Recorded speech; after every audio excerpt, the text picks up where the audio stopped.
ആ വാർത്ത കേക്കച്ചന് red alert.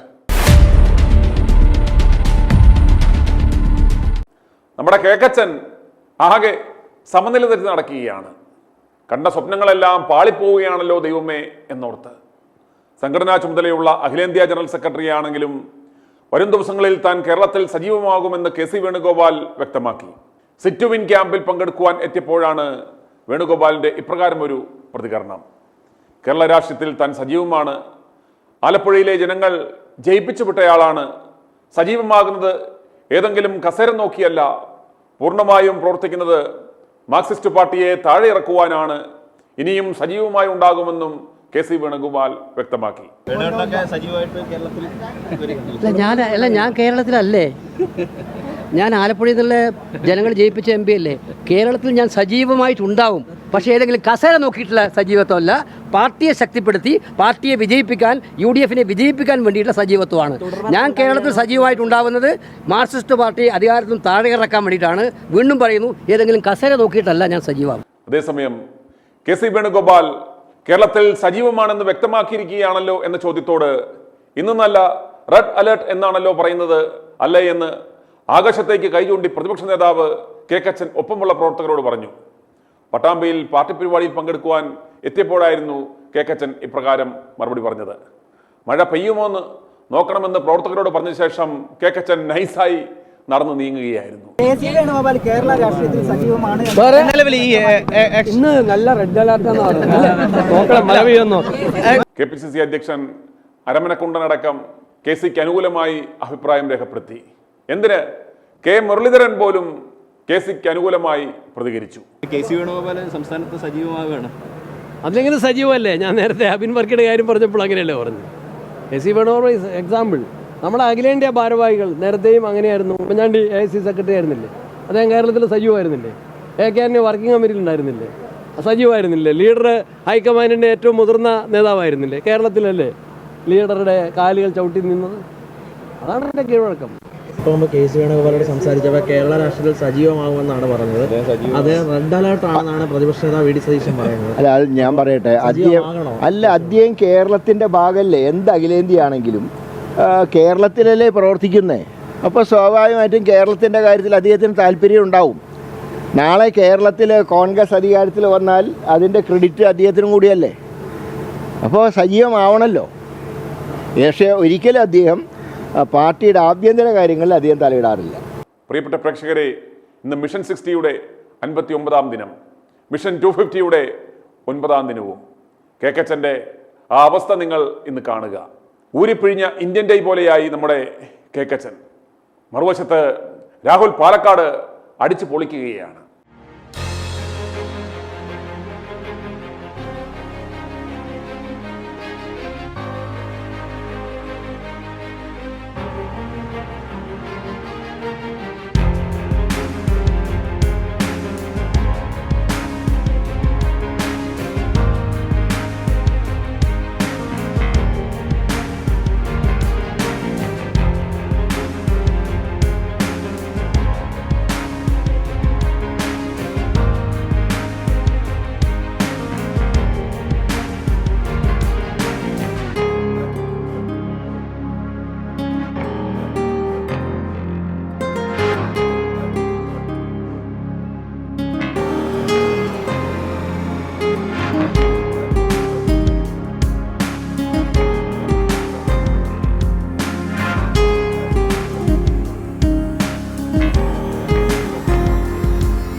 ഇനി മിഷൻ 250യുടെ 9ാം ദിനം ജനങ്ങളുടെ പ്രതികരണങ്ങൾ തുടരുന്നു. ശ്രമിച്ചാലും രാഹുലിനെ നശിപ്പിച്ച പിണറായിയുടെ തുടർഭരണത്തിന് നേതൃത്വം കൊടുക്കുന്ന കേക്കച്ചൻ്റെ നിലവിലെ അവസ്ഥകളെക്കുറിച്ച് പ്രതികരണം അറിയിക്കുവാൻ ആഗ്രഹിക്കുന്നവർക്ക് ഞങ്ങളെ താഴെ സ്ക്രോൾ ചെയ്യുന്ന നമ്പറിൽ വിളിക്കാവുന്നതാണ്. സുൽമാത്തി സാറേ, നമസ്കാരം. ഞാൻ ഒരു പൊളിറ്റീഷ്യൻ അല്ല, പക്ഷേ ദൈവമാണ് സർവവും എന്ന് വിശ്വസിക്കുന്ന ഒരു ദൈവദാസനാണ്. അടുത്ത അസംബ്ലി ഇലക്ഷനിൽ നിൽക്കുന്ന സ്ഥാനാർത്ഥികളിൽ ആരൊക്കെ രാഹുലിനെ പ്രയോജനപ്പെടുത്തുന്നോ, അതായത് രാഹുൽ ഇന്നൊരു വലിയ ക്രൗഡ് പുള്ളറാണ് ഓൾ ഓവർ കേരള. ഇനി കേരളത്തിന് വെളിയിലും മലയാളികൾ ഉള്ളിടത്ത് അദ്ദേഹം ഒരു വലിയ ക്രൗഡ് പുള്ളറായിരിക്കും. അതിനുള്ള അതിന് സാഹചര്യം ഒരുക്കിയ എല്ലാ പ്രശംസയും നിങ്ങൾക്കുണ്ട്. കാരണം അതൊരു ഒറ്റയാൾ പോരാട്ടമായിരുന്നു. ഞാനിപ്പോഴും അതിനെ വിശ്വസിക്കുന്ന ഒരു ഒറ്റയാൾ പോരാട്ടം. അതിലൂടെ വലിയ റിസൾട്ട് ഉണ്ടായി, വളരെ വലിയ റിസൾട്ട്. ഇപ്പം പല ചാനലുകളും പുതിയതായിട്ട് വന്നു, അവരൊക്കെ ഇത് അനുകരിക്കുന്നതേ ഉള്ളൂ. ഈ രാഹുലിനെ അടുത്ത അസംബ്ലി ഇലക്ഷന് സ്ഥാനാർത്ഥികളായി നിൽക്കുന്ന കോൺഗ്രസിൻ്റെ സ്ഥാനാർത്ഥികളിൽ അല്ലെങ്കിൽ സ്വതന്ത്ര സ്ഥാനാർത്ഥികളിൽ പുള്ളി പോകാൻ സാധ്യതയില്ല, അല്ലെങ്കിൽ UDFിലോട്ട് ചേർന്ന് നിൽക്കുന്നവരായിരിക്കണം. ഈ ആരൊക്കെ രാഹുലിനെ പ്രയോജനപ്പെടുത്തുന്നോ അവരൊക്കെ വൻ ഭൂരിപക്ഷത്തിൽ ജയിക്കും. കാരണം രാഹുലുണ്ടോ അവിടെ ഒരു വലിയ ക്രൗഡ് വരും എന്ന് തന്നെയല്ല, അവരെ ബോധ്യപ്പെടുത്താനും ഉള്ള കഴിവ് രാഹുലിന് കൊടുത്തിട്ടുണ്ട് ദൈവം.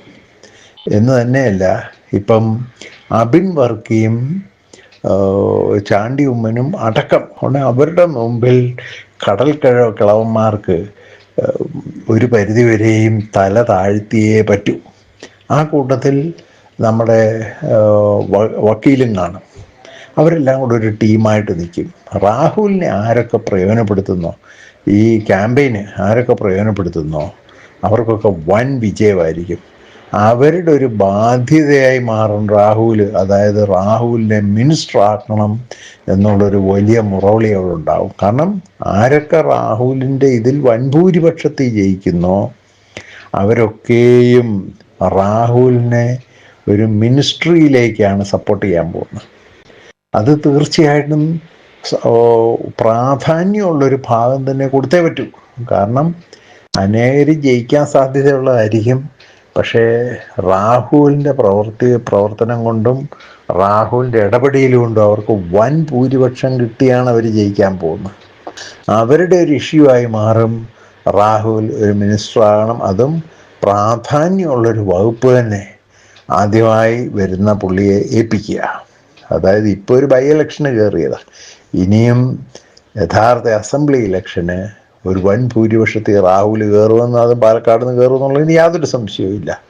എന്ന് തന്നെയല്ല, ഇത് കേരളത്തിൽ പണ്ട് ഇപ്പോഴില്ലത് പഴയ ഒരു കാഴ്ച, കരുണാകരൻ്റെ കാലത്തുള്ളൊരു കാഴ്ചപ്പാട് എന്നാന്ന് ചോദിച്ചു കഴിഞ്ഞാൽ, കരുണാകരൻ തിരിച്ചു വരണം എന്ന കോൺഗ്രസ് വരണം എന്നാഗ്രഹിച്ച് കുത്തുന്നവരിൽ ഈ നാട് മുരടിച്ച് കിടക്കുന്ന കണ്ട് കുത്തുന്ന, എക്സ്പെഷ്യലി എറണാകുളത്ത് കുത്തുന്ന മാർക്സിസ്റ്റുകാർ വരെയുണ്ട്. കാരണം ഈ ഭരണം മാറിയില്ലെങ്കിൽ ഇവിടെ മനുഷ്യൻ പട്ടിണിയാകും എന്ന് പറഞ്ഞ് കുത്തുന്ന മാർക്സിസ്റ്റ് വരെ തിരിഞ്ഞു നിന്ന് കുത്തും. ആ ഒരു സാഹചര്യം ഇപ്പം നല്ല നേതാക്കന്മാരൊന്നും ഇല്ലാത്തൊരവസ്ഥയായതുകൊണ്ട് മാർക്സിസ്റ്റുകാരിപ്പം പിണറായിയുടെ കീഴിൽ നിൽക്കുന്നതേ ഉള്ളൂ. ഈ ബ്ലഡിൽ ഇതുള്ളവരല്ലാതെ ആരും, പിണറായി എന്ന് പറഞ്ഞ് ഒരുത്തൻ കാണിച്ചതിന് വേണ്ടി കാണിച്ച ഇത്, പക്ഷെ ആ പുള്ളി എല്ലാവരും ആ അവസ്ഥയിലാക്കി വെച്ചു. ഒരാൾ മാത്രം പ്രവർത്തിച്ചത് മൂലം ആ പാർട്ടിയെ ഉപേക്ഷിക്കാൻ തയ്യാറാകാത്ത അനേകരുണ്ട്. രാഹുലിനെ, കേരളത്തിന് കഴിവുള്ളവനായ രാഹുലിനെയും ഷാഫിയെയും അബിൻ വർക്കിയൊക്കെ ഇപ്പോൾ ഇവരുടെ ചേരും. കാരണം കിഴവന്മാരും ചെറുപ്പക്കാരും തമ്മിലുള്ളൊരു ഫ്രിക്ഷൻ ഒരു ഇതായി മാറും. ചെറുപ്പക്കാരെല്ലാം കൂടെ, കുഴൽനാടനെല്ലാം കൂടെ ഒരു ഗ്രൂപ്പിൽ നിൽക്കുന്നൊരവസ്ഥ വരും. ആ സമയത്ത് ഈ ചെറിയ ദുരിതങ്ങളും വേദനകളും ഒക്കെ ഉണ്ടായത്, അല്ലെങ്കിൽ മാനസിക സംഘർഷങ്ങളും ഒക്കെ ഉണ്ടായത്, പുള്ളി ഇടയ്ക്കൊന്ന് പതറി. പുള്ളി കാണിച്ച വലിയ മണ്ടത്തരമാണ് പാരസെറ്റമോള് ഒക്കെ വിളിച്ചു പറഞ്ഞത്. അതൊരിക്കലും ഒരു കാരണവശാലും ഒരു രാഷ്ട്രീയ നേതാവ് പറയരുത്. അത് ഗാന്ധിയൻ മോഡലായിരിക്കണം. മരണം വന്നാലും, ഞാൻ ആ ഒരു കാഴ്ചപ്പാടിൽ ജീവിക്കുന്നവനാ. ഒരു പൊളിറ്റീഷ്യൻ എപ്പോഴും വേണ്ടിയത് കരളുറപ്പാണ്. അത് പ്രതികൂലങ്ങളെ അതിജീവിക്കാനുള്ള കരളുറപ്പാണ് വേണ്ടിയത്. ഒറ്റപ്പെട്ടു പോയി എല്ലാവരും ഇട്ട് കല്ലെറിയുന്നു, അവിടെ തളരേണ്ടിയവന് തളരാം, മണ്ടന്. പക്ഷേ കരളുറപ്പുള്ളവന്, ഇപ്പം താങ്കൾക്ക് എന്തുമാത്രം ശത്രുക്കളുണ്ട്, താങ്കൾ ആളെന്തരും നോക്കിയാന്നോ ഇത് ചെയ്യുന്നത്? ആര് തെറ്റ് ചെയ്യുന്നോ അവനെതിരെ വാളുയർത്തുന്നു എന്ന് പറഞ്ഞ പോലെ ആ ഒരു ഗട്ട്സ് ഉള്ളവൻ മാത്രമേ ഇതിനൊക്കെ ഇറങ്ങാവുള്ളൂ. പിന്നെ എല്ലാവരുടെയും പ്രശ്നമെന്ന് പറഞ്ഞാൽ, ടു ബി വെരി ഫ്രാങ്ക്, എൻ്റെ ഉൾപ്പെടെ, എൻ്റെ പുറകിൽ നിൽക്കുന്നവർ ഇതിൻ്റെ ഭവിഷ്യത്തുകൾ അനുഭവിക്കുന്നത് ചിന്തിക്കാൻ പോലും പറ്റുകയില്ല. അല്ലെങ്കിൽ ഇടം വലം നോക്കാതെ ആ പാരസെറ്റമോൾ ഒരു ചെറിയ പുള്ളി ഒന്ന് പതറി എന്നൊരു ഇത് ചെയ്തു. പക്ഷേ പുള്ളി ശക്തി ആർജിച്ചു. ഇനിയും പുള്ളി തളരുകയില്ല. കാരണം പുള്ളിയെ സ്നേഹിക്കുന്നവർ ചുറ്റും നിന്ന് അത് എന്തോ അതിന് പറയുന്നത്, വിളിച്ചു പറയുക. അവരുടെ പ്രവൃത്തിയിലൂടെയും അവരുടെ സാന്നിധ്യത്തിലൂടെയും അവർ വിളിച്ചു പറയുകയെന്ന് ഞങ്ങളെല്ലാവരും കൂടെയുണ്ട്. പാലക്കാടിൻ്റെ പൊന്നോമനപുത്രനായി മാറി. ഈവൻ മാർക്സിസ്റ്റുകാരുടെ വരെയും അല്ലെ എതിരാളികൾ ആരൊക്കെ, പൊളിറ്റിക്കൽ എതിരാളികൾ ആരൊക്കെ ഉണ്ടോ അവരുടെയൊക്കെയും ശക്തി ചോർന്നു പോയത് അവിടെ. കാരണം അവരിൽ പോലും അനേകർ പുള്ളിയെ മാനിക്കാൻ തുടങ്ങി. കാരണം പുള്ളി ശക്തി ആർജിച്ചു. ഇനിയും പുള്ളിക്ക് ഇത് തിരിഞ്ഞു നോക്കേണ്ടി വരികയില്ല. പക്ഷേ ഇനി പാപം ചെയ്ത് ദൈവകോപം വിളിച്ചു വരുത്തായിരുന്നാൽ മതി. അതിനും താങ്കൾക്ക് വലിയ റോളുണ്ട്. താങ്കൾ പറയുന്നത് കേട്ടേ പറ്റൂ ഇപ്പോൾ രാഹുലിന്. കാരണം ഈ ക്രൈസിസിൽ നിന്ന് എഴുന്നേൽപ്പിച്ചു വിടാൻ ഒരുപാട് കോൺട്രിബ്യൂഷൻ, ഒരുപാടല്ല 100% കോൺട്രിബ്യൂഷൻ ദൈവത്തിൻ്റെ കഴിഞ്ഞ് താങ്കളുടെ ഉടനെ പറയണം. ഇനി ഒരു ചെറിയ പാപം പോലും ചെയ്ത് ഏറ്റവും നമുക്ക് അത്യന്താപേക്ഷിതമായ സംഗതിയായ ദൈവത്തിൻ്റെ സപ്പോർട്ട്, ദൈവത്തിനുള്ള കൃപ അതൊരിക്കലും വിട്ടുകളയരുത്. അതുകൊണ്ട് പാപം എന്നേക്കുമായി ജീവിതത്തിൽ നിന്ന് ദൂരെ കളഞ്ഞു കഴിഞ്ഞാൽ കരുണാകരനെ പോലെ കേരളത്തിൻ്റെ അതിശക്തനായ ഒരു മുഖ്യമന്ത്രിയായി പുള്ളി മാറും. കാരണം അതിനുള്ള കഴിവ് കൊടുത്തിട്ടുണ്ട്, പ്രാപ്തി കൊടുത്തിട്ടുണ്ട്, അറിവ് കൊടുത്തിട്ടുണ്ട്, ജനങ്ങളുടെ ഇടയിൽ പ്രവർത്തിക്കാനുള്ള ആ ഒരു മനസ്ഥിതി കൊടുത്തിട്ടുണ്ട്. ഒരു പൊളിറ്റീഷ്യൻ്റെ എല്ലാ ക്വാളിറ്റിയും ഉണ്ട്. പക്ഷേ ആ പൊളിറ്റീഷ്യൻ്റെ വീക്ക്നെസ്സുകൾ കയറി ആ പുള്ളിയെ തകർക്കുക. ഇപ്പം കരുണാകരൻ മറിയൻ റഷീദ എന്ന് പറഞ്ഞൊരു സംഗതി ഉണ്ടാക്കിയെടുത്തെങ്കിലും എല്ലാവർക്കും അറിയാം കരുണാകരനും ഉമ്മൻചാണ്ടിയൊന്നും ഈ കാറ്റഗറിയേ അല്ല. അവരെ അത് ഇ കെ നയനാർ, VS അവരെയൊക്കെ ജനങ്ങൾ കാണുന്ന മറ്റൊരു ലെവലിലാണ്. അതുകൊണ്ട് അവർ തള്ളിയാലും പിച്ചിയാലും തട്ടിയാലും ഒക്കെ ജനങ്ങൾ എപ്പോഴും അവരുടെ പുറകെ ഒരു വലിയ ജനസഞ്ചയം, അവരുടെ കൂടെ നിന്നതിൻ്റെ പുറകിൽ അവരുടെയൊക്കെ ക്വാളിറ്റിയിലുള്ള വിശ്വാസമാണ്. അങ്ങനെ ആ ഒരു കൈമുതലും കൂടെ വന്നു കഴിഞ്ഞാൽ ചെറുപ്പമൊക്കെ അങ്ങോട്ട് വിട്ട് ഇനിയൊരു സീരിയസ്നെസ് വന്ന് കേരളത്തെ നയിക്കേണ്ട ഒരു മനുഷ്യനാണ് നാളെ മുഖ്യമന്ത്രി. പക്ഷെ ആ ഒരു സിറ്റുവേഷനിൽ വരുമ്പോൾ കോൺഗ്രസിൻ്റെ ഏറ്റവും ശാപം എന്നാന്ന് വെച്ചാൽ ഇവറ്റകൾ തമ്മിൽ തല്ലും. ഇന്ന് തോളോട് തോള് ചേർന്ന് എല്ലാ ക്രൈസിസിലും ഒരുമിച്ച് നിൽക്കുന്ന ഷാഫിയും രാഹുലും ചാണ്ടിയുമ്മനൊക്കെ എന്ന് പറഞ്ഞാൽ ഉമ്മൻചാണ്ടിയുടെ ആ ഒരു ഇതിലാണ്, തീവ്രത പോരാ. അങ്ങോട്ട് പമ്മി നിൽക്കുന്നു എന്നയാളെ നന്മ ചെയ്യുന്നു, അപ്പനെ കോപ്പി ചെയ്യുന്നു എന്നല്ലാതെ ഒരു എന്തോ അതിന് പറയുന്നത് എതിർത്ത് യുദ്ധം ചെയ്യാനുള്ള ഒരു വലിയ പ്രവണതയൊന്നും ആരെയും വെറുപ്പിക്കാത്ത ഉമ്മൻചാണ്ടിയുടെ സെയിം സ്റ്റൈലാണ് ചാണ്ടി ഉമ്മനും. അബിൻ വർഗീസ് തൻ്റെ അടിയ അവരും ഒക്കെ കൂടെ അങ്ങോട്ട് നിന്ന് കുഴൽനാടനും ഒക്കെ എന്ന് പറഞ്ഞാൽ ആരെയും നോക്കാതെ ഇറങ്ങിത്തിരിക്കുന്നവരാണ്. തീർച്ചയായിട്ടും ഈ ക്രൈസിസ് ഒക്കെയും രാഹുലിന് നാളെ ഒരു മന്ത്രിപദത്തിലേക്കുള്ള ഫുഡ് സ്റ്റെപ്പാണ്. കൂടെ നിന്ന എനർജി അങ്ങോട്ട് കുത്തിവെച്ച് കാരണം ചെറുതായിട്ട് തളരുന്ന ഒരിതുണ്ട്. പുള്ളിക്ക് വേറൊരു ഇതാണ് കൊടുത്തിരിക്കുന്നത്, ജനങ്ങളെ സേവിക്കാനാണ് പുള്ളിക്ക് കൊടുത്തിരിക്കുന്ന ഇത്. അത് വിശ്വസ്തയോടെ ചെയ്ത് തെറ്റ് ഒരു ചെറിയ തുള്ളി പോലും ദേഹത്ത് തെറിക്കാതെ മുമ്പോട്ട് പോയാൽ ഇനിയും കേരള പൊളിറ്റിക്സ് അറിയുന്നൊരുത്തന് ഒരിക്കലും കരുണാകരനെ പോലോ VS പോലോ നായനാരെ പോലോ ഒരാൾ കേരളത്തിൽ വരുമെന്ന് ഒരിക്കലും ചിന്തിക്കാൻ പറ്റുകയില്ല. കാരണം എല്ലാവരെയും മനുഷ്യൻ അങ്ങോട്ടും ഇങ്ങോട്ടും അറിയാവുന്നതുകൊണ്ട് പുച്ഛമാണ്. പക്ഷെ ആ ഒരു ലെവലിലോട്ട് ദൈവം ഉയർത്തും. ഈ ഒരു ലൈനിലോട്ട് ഇറങ്ങിക്കഴിയുമ്പോൾ പിന്നെ പുള്ളിയുടെ അച്ചീവ്മെൻറ്റ്സ് ആ ലോകം നോക്കുന്ന അച്ചീവ്മെൻറ്റ്. ഇപ്പം കരുണാകരനെ പറ്റി തന്നെ പറയാൻ എന്തെല്ലാം ഉണ്ട്. കരുണാകരനെ പറ്റി തെറ്റ് പറയുന്നവർ ഒരുപാടുണ്ടെങ്കിലും കരുണാകരനെ പറ്റി ഈ എറണാകുളം ആക്കിയത് കരുണാകരനാണ് എന്ന് മനുഷ്യർക്ക് സമ്മതിക്കാതിരിക്കാൻ പറ്റുകയില്ല. ഓരോ മുക്കും മൂലയും പറയും ഇതൊക്കെ കരുണാകരൻ്റെ പുള്ളിയുടെ കോൺട്രിബ്യൂഷൻ ആയിരുന്നു എന്ന് പറയും.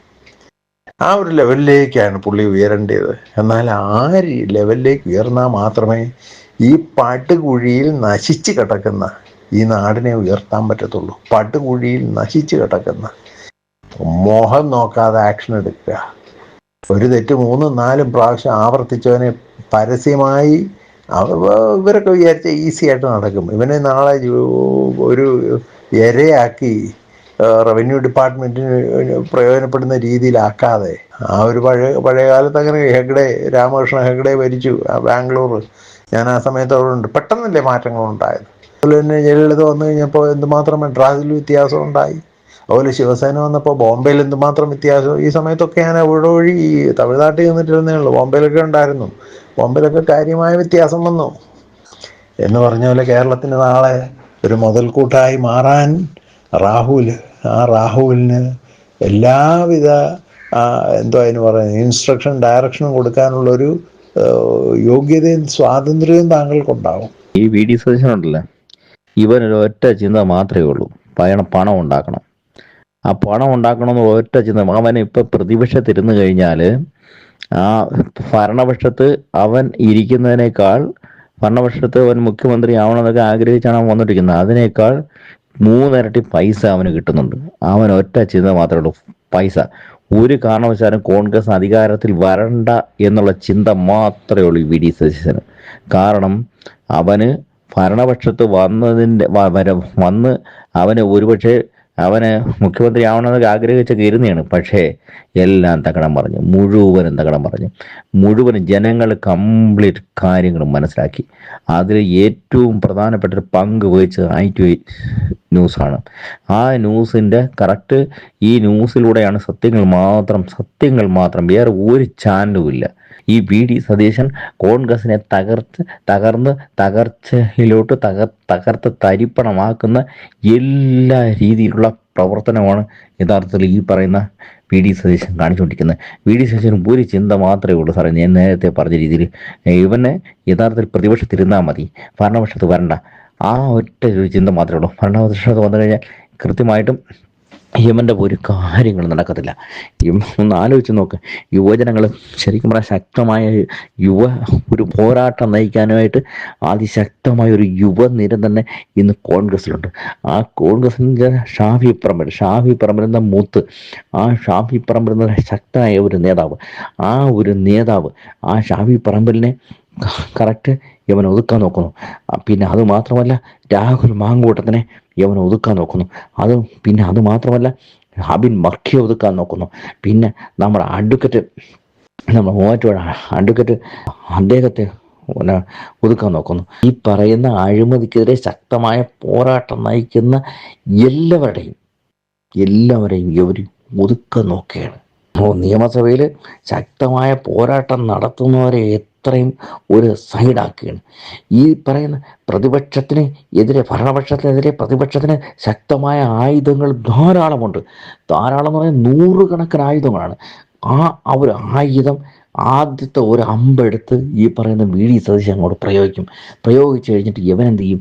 യവൻ അങ്ങ് ശരിക്കും പറഞ്ഞാൽ അണ്ടർഗ്രൗണ്ടിൽ പോകും. അതിനെ തുടർന്ന് വേറെ ആരെയും പ്രയോഗിക്കാൻ സമ്മതിക്കത്തുമില്ല. അതാണ് ഇവൻ്റെ ഒരു രീതി. അതൊരിക്കലും അംഗീകരിച്ചു കൊടുക്കാൻ പറ്റത്തില്ല. കാരണം ഇവൻ മറ്റവരുടെ പങ്ക് പറ്റിക്കൊണ്ടാണ് ഇവൻ ഇതെല്ലാം ചെയ്യുന്നത്. യവൻ പ്രതിപക്ഷ നേതാവാണ്, യവൻ കോൺഗ്രസിൻ്റെ നേതാവാണ്, യവൻ എല്ലാമാണ് എന്ന് വരുത്തി തീർക്കാനായിട്ട് ഈ ആയുധമെടുത്ത് ഫസ്റ്റ് അമ്പെടുത്ത് അങ്ങോട്ട് പ്രയോഗിക്കും. ആ അമ്പ് അവിടെ കൊള്ളത്തുമില്ല, മറ്റിടത്ത് കൊള്ളത്തുമില്ല. യവൻ എന്നിട്ട് ഒരു കാരണവശാലും കൊള്ളാൻ പാടില്ല, അമ്പ് കൊള്ളാനും പാടില്ല. പിന്നെ ശരിക്കും പറഞ്ഞാൽ അമ്പ് കൊള്ളിക്കാനായിട്ട് പ്രവർത്തിക്കുന്നവരെ യവൻ എന്ത് ചെയ്യും? യവൻ തകർക്കാൻ നോക്കുകയും ചെയ്യും. അതാണ് ഇപ്പം നടന്നുകൊണ്ടിരിക്കുന്നത്. എൻ്റെ പൊന്നു സാറേ, ഒരു രക്ഷയില്ലാത്ത കാര്യമാണ്. യുവജനങ്ങൾ മടുത്ത്, ഈ കോൺഗ്രസിനെ കൊണ്ട് മടുത്തില്ല.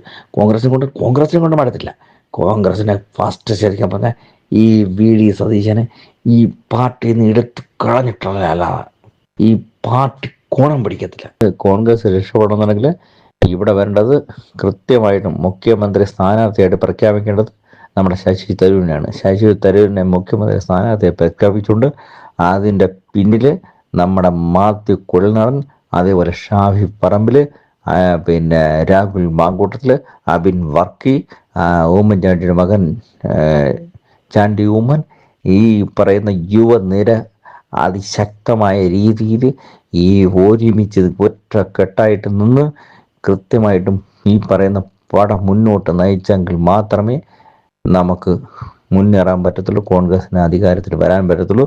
ഈ പറയുന്ന രീതിയിൽ മുന്നോട്ട് പോകാമെങ്കിൽ മാത്രം കോൺഗ്രസ് രക്ഷപ്പെടത്തുള്ളൂ. അല്ലെങ്കിൽ കാച്ചി തൊടത്തില്ല. യോമാരും മറ്റേ കീടങ്ങളെല്ലാം കൂടെ വരുമെന്നുണ്ടെങ്കിൽ ഈ പറയുന്ന ശരിക്കും പറഞ്ഞാൽ ലോകകീടമായിട്ടുള്ള ഈ ലോകത്തിൻ്റെ കീടം എന്ന് പറഞ്ഞു കഴിഞ്ഞാൽ ജനങ്ങൾക്ക് മനസ്സിൽ വെറുപ്പിൻ്റെ അങ്ങേറ്റ ജീവിക്കുന്ന ഈ VD സതീശൻ എന്ന ഈ കൂറ എനിക്ക് പറയാൻ ഞാൻ വാക്കുകളിലൂടെ പറയുന്നില്ല. ആ കൂറ അവൻ നേതൃസ്ഥാനത്ത് വരാന്നുണ്ടെങ്കിൽ ഈ പറയുന്ന കോൺഗ്രസ് കച്ചവടത്തിൽ കച്ചി തുടരണമെന്നാണ് അവൻ്റെ ആഗ്രഹവും. അവന് ആവശ്യമുള്ള പണം വേണം. മണി ചെയിൻ തട്ടിപ്പുകാരനല്ലേ? നിങ്ങളുടെ ചാനലിലൂടെ മാത്രമാണ് യുവജനങ്ങൾ എന്തെങ്കിലും ഒരു മനസ്സിനൊരു സന്തോഷവും ലഭിക്കുന്നത്. കോൺഗ്രസിന് അഖിലേന്ത്യാ തലത്തിൽ നശിപ്പിക്കുന്നവനാണ് KC വേണുഗോപാല്. അവന് മറ്റേ ആ 3 പേരുടെ അമ്മയുടെയും മകന്റെയും പെങ്ങളുടെയും അടുത്തേക്ക് ആരെയും അടുപ്പിക്കത്തില്ല. അതിന് വേറെ ക്ഷുദ്രപ്രയോഗമൊക്കെ ചെയ്താണ് ഏക്കാന്യെ വയ്യാതെയാക്കിയെന്നൊക്കെ ചിലർ പറയുന്നുണ്ട്. എന്തായാലും ഇവനൊക്കെ തടിച്ചു കൊടുക്കുന്നതല്ലാതെ കോൺഗ്രസ് ക്ഷീണിച്ചാ വരുന്നത്. i2i News, an eye for truth. i2i News subscribe ചെയ്തിട്ടില്ലാത്തവർ ഇപ്പോൾ തന്നെ സബ്സ്ക്രൈബ് ചെയ്യുക. നോട്ടിഫിക്കേഷൻ ലഭിക്കുവാൻ ബെൽ ബട്ടണും അമർത്തുക.